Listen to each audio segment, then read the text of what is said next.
In their afternoon press conference, they weren't quite sure, but this appears to be a nationwide general services site where you can buy anything from real estate to find some jobs and some other offerings. And you can click on the word adult, where you apparently can find these services. It's called Backpage.com. And that's where people like 3 of the 4 murdered victims were found on Detroit's East Side, offering themselves for money. This tie for us is disconcerting.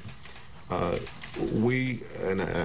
can't tell you how to characterize it, but we're stopping short of calling this any kind of serial pattern. But 4 women are dead, all killed on Detroit's East Side. Their bodies found beginning on December 19th in a car parked in the 14,900 block of Promenade on the East Side near Outer Drive and Chalmers. Then, just 4 blocks north on Lynette.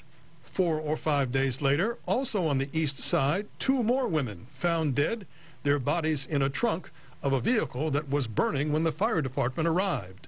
3 of the 4 offered themselves as escorts on the adult services portion of the Backpage website. With the vast increase in the utilization of social media and the internet, we must continue to be vigilant in identifying any website which may potentially pose a threat to individuals.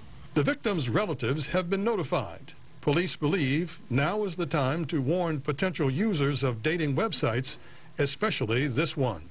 We felt that it's imperative to alert the public that deciding to meet unknown persons via the internet can be extremely dangerous.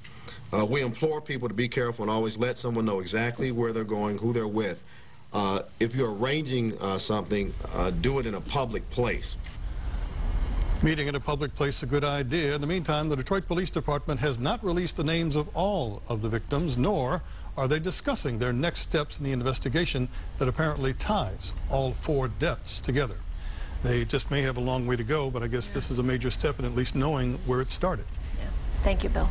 We do have some details on what we know so far on the investigation. The 2 cousins found in the trunk on December 19th were 23 and 24 years old.